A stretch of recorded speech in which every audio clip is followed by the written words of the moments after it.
Bienvenue sur Comme3Com, le podcast de wowcomcebo.fr. Aujourd'hui, on plonge ensemble dans les coulisses de la communication politique. C'est un peu comme regarder un jeu d'équilibriste, non? Voir comment les discours, les médias, les stratégies façonnent ce que le public pense. Exactement. On va regarder d'un peu plus près ces mécanismes, comment les messages nous arrivent et quels effets ils peuvent avoir sur nos opinions. Alors, pour commencer simple, la com politique, c'est quoi concrètement? On pense tout de suite au discours, au débat à la télé? Oui, bien sûr, ça, mais c'est beaucoup plus vaste.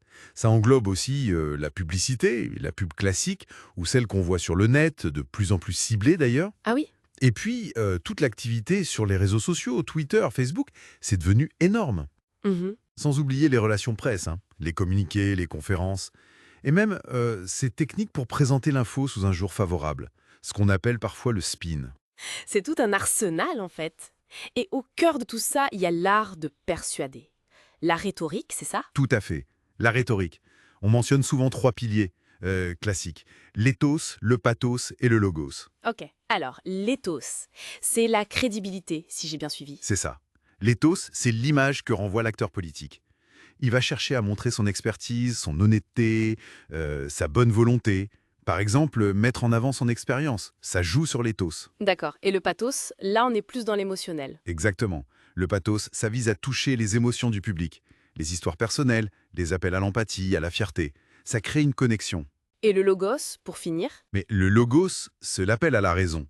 On utilise des arguments logiques, des chiffres, des études pour convaincre rationnellement. On voit bien comment ces trois-là peuvent être mélangés dans un discours pour essayer d'emporter l'adhésion, quoi. Absolument.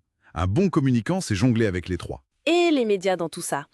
Les médias traditionnels d'abord. La télé, la radio, les journaux. Quel est leur rôle? Ils ont longtemps été centraux, et le sont encore en partie. Ils jouent sur plusieurs tableaux. D'abord, l'agenda. L'agenda. Oui, ils choisissent les sujets qui vont faire l'actualité. Du coup, ils influencent ce que le public considère comme important. D'accord, ils définissent les priorités perçues. Voilà. Ensuite, il y a l'angle, le framing. La façon de présenter une info, positivement ou négativement, ça oriente la perception. Et cette histoire de priming, l'amorçage? Le priming, oui. C'est l'idée qu'en insistant beaucoup sur certains thèmes, disons l'économie par exemple. Ou la sécurité? Exactement. Les médias peuvent amener le public à juger les politiques, principalement sur ces critères-là. Et aujourd'hui, les médias sociaux, ils ont tout bousculé, non? Ah ça oui. Ils ont ajouté une autre dimension. La viralité déjà, la vitesse à laquelle une information peut se répandre, c'est phénoménal. Et le ciblage? Le micro-ciblage, tout à fait.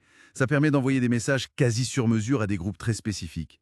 Et surtout, il y a cette possibilité d'engagement direct, cette interaction quasi instantanée entre politiques et citoyens. Bon, parfois, c'est un peu illusoire, mais ça change la donne. On entend aussi parler de stratégies, disons, plus directes, comme la propagande ou les spin doctors. Oui, ce sont des techniques pour orienter l'opinion de manière plus affirmée. La propagande, ça utilise souvent des messages simplifiés, répétés, parfois biaisés, qui jouent beaucoup sur les symboles, l'émotion. Et le spin, c'est différent. Le spin, c'est plus une tactique au quotidien. C'est l'art de contrôler l'interprétation des événements. Essayer de toujours présenter les choses de la manière la plus favorable possible, même quand c'est compliqué.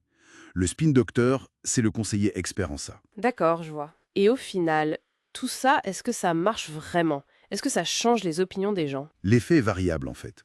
Parfois oui, la communication politique peut faire changer d'avis. Mais le plus souvent, elle vient plutôt renforcer des opinions qui existent déjà. Ah bon? Bah oui, on a tendance à être plus réceptif aux messages qui confirment ce qu'on pense déjà. C'est le biais de confirmation. D'accord. Par contre, là où son rôle est indéniable, c'est pour mobiliser les électeurs, les inciter à aller voter. Ou au contraire, décourager les autres. Voilà, ou décourager le camp adverse. On se souvient d'exemples marquants. Le Yes Weekend d'Obama. Typiquement, un cas d'école pour la mobilisation en 2008, ou, plus près de nous, la façon dont des mouvements comme Black Lives Matter ont utilisé les réseaux sociaux. Oui, pour sensibiliser et mobiliser à très grande échelle. Exactement.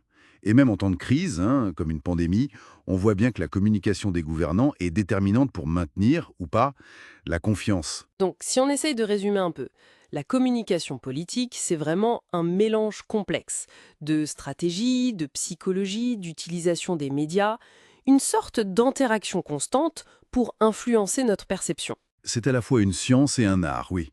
Et pour aller un peu plus loin, on pourrait se poser une question, peut-être.